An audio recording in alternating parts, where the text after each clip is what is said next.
చేశారు కదా మేడం ఉదండాపూర్ రైతులు ఉదండాపురం రిజర్వాయర్ కింద ఉన్నటువంటి భూ నిర్వాసితులు రిజర్వాయర్ కింద భూమి కోల్పోయినటువంటి రైతులందరికీ కూడా ఇప్పటిదాకా కూడా మరి వారికి కంపెన్సేషన్ ఇవ్వకుండానే మరి పనులు ప్రారంభం చేయండి అని చెప్పి నిన్న అక్కడ ఒత్తిళ్లు తీసుకొచ్చినట్టు వాళ్ళని బెదిరించినట్టుగా కూడా పెద్ద ఎత్తున పత్రికల్లో వచ్చింది, సోషల్ మీడియాలో వచ్చింది. రైతులు కూడా స్వయంగా నన్ను వచ్చి ఇప్పుడు చాలా పెద్ద ఎత్తున ఉదండాపురం రైతులందరూ వచ్చి కలవడం జరిగింది ఇందాకని కొద్దిసేపటి కింద మహబూబ్ నగర్లో. సో అక్కడ నిన్న మంత్రి గారు వచ్చిండ్రు, ఇరిగేషన్ శాఖ మంత్రులు ఉత్తమ్ కుమార్ రెడ్డి గారు వచ్చిన సందర్భంగా వారికి మాట్లాడడానికి కానీ వారి సమస్య చెప్పుకోవడానికి కానీ కూడా సమయం ఇవ్వలేదు. మేము అసలు మంత్రితో మా ఇష్యూని కూడా ప్రస్తావించడానికి కూడా మాకు సమయం ఇవ్వలేదు. పోలీసులు మమ్మల్ని చెదరగొట్టిండ్రు, భయపడిచ్చిండ్రు. 2 రోజుల నుంచి పోలీస్ స్టేషన్లో కూర్చోబెట్టిండ్రు మమ్మల్ని. మంత్రి వచ్చినప్పుడు గొడవ చేస్తారోనేమో మాట్లాడతారనో బెదిరించి మమ్మల్ని స్టేషన్లో పిలిపించి బెదిరించిండ్రు. మీకు కంపెన్సేషన్ విషయంలో అది తర్వాత 6 నెలలు అవుతుందో ఎప్పుడైతుందో వస్తుంది, మీరు ముందైతే పనులు ప్రారంభం చేస్తామో మీరు ఎవరు అడ్డు రావద్దని పోలీసులు కూడా భయపడించినట్టు, లేకుంటే కేసులు పెడతామని భయపడించినట్టు కూడా వాళ్ళు తెలపడం జరిగింది. అది ఏమాత్రం కూడా సమంజసం కాదు. యాక్చువల్గా ఇప్పటికే ఎప్పుడో పూర్తి కావాల్సినటువంటి ప్రాజెక్ట్ ఇది పూర్తి కాలేదు, గత ప్రభుత్వం పూర్తి చేయలేదు. మరి ఇప్పుడు వచ్చినటువంటి ప్రభుత్వం పాలమూరు రంగారెడ్డి ప్రాజెక్టుకు జీవో ఇప్పించింది, ఆనాడు సర్వేకు జీవో ఇప్పించింది. ఆనాడు మంత్రిగా నేనే ఇప్పించిన మహబూబ్ నగర్ జిల్లా నుంచి ఆ జిల్లా సమస్యల పైన ఆ రోజు జిల్లాల మంత్రిగా రాష్ట్ర ప్రభుత్వం ఆనాడు కిరణ్ కుమార్ రెడ్డి ముఖ్యమంత్రితో మాట్లాడి గట్టిగా ఫైట్ చేసి దీనికి జీవో విడుదల చేయించడం, పాలమూరు రంగారెడ్డికి జీవో విడుదల చేయండి అని చేయించడం, సర్వే చేయాలని.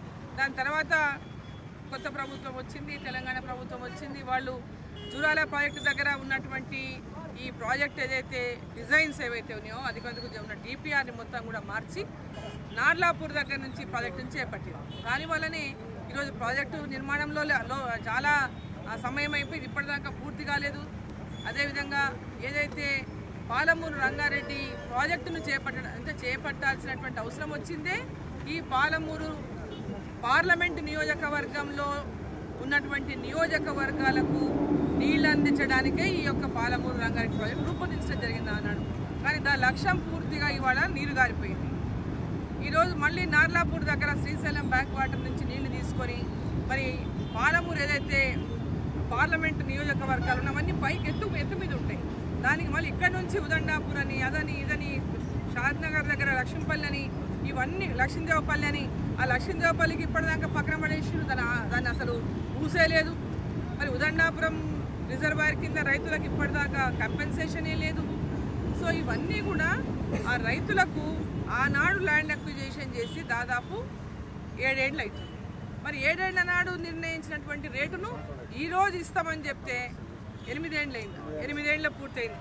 ఆనాడు ఇచ్చిన రేటునే ఈరోజు కూడా అదే రేటు ప్రకారం మీరు తీసుకోండి అని రైతులకు చెప్పడము అది ఏమాత్రం కూడా న్యాయం కాదు. ఆ రోజే మీరు డబ్బులు ఇచ్చేసి ఉంటే వాళ్ళు ఇంకో చోటనే కొనుక్కునే వాళ్ళేమో.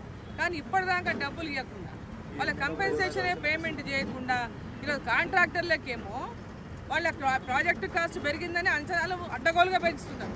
మరి రైతుల యొక్క భూములకు బయట భూముల విలువ పెరిగిపోయింది.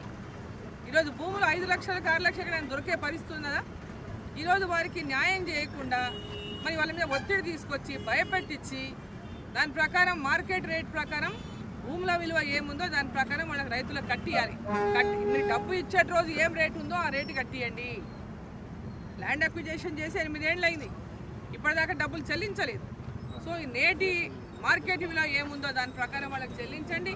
అక్కడ ఉన్నటువంటి శాసనసభ్యుడు కూడా వాళ్ళకి హామీ ఇచ్చిందని చెప్తున్నారు రైతులు. మాకు 25 లక్షల ప్యాకేజ్ ఇప్పిస్తానని చెప్తున్నారు రైతులు. మరి ఆ విధంగా ఎమ్మెల్యే గారు చొరవ తీసుకోండి. ఈ ప్రాజెక్టు ద్వారా అనేక మంది రైతులు లబ్ధి పొందుతారు.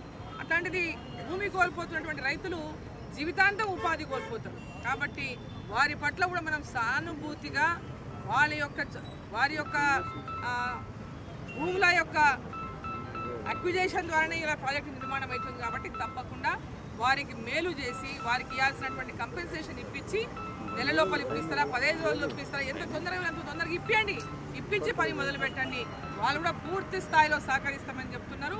మన బాధ్యత ప్రజాప్రతినిధులుగా మన బాధ్యత మన రైతాంగం కూడా న్యాయం చేయాల్సినటువంటి అవసరం ఉంది. భూమి కోల్పోతున్న భూ నిర్వాసితులకంతా ఖచ్చితంగా న్యాయం చేసి ఆ ప్రాజెక్టు నిర్మాణం కూడా త్వరలోపల పూర్తి చేయాలని చెప్పి నేను కోరుతున్నాను.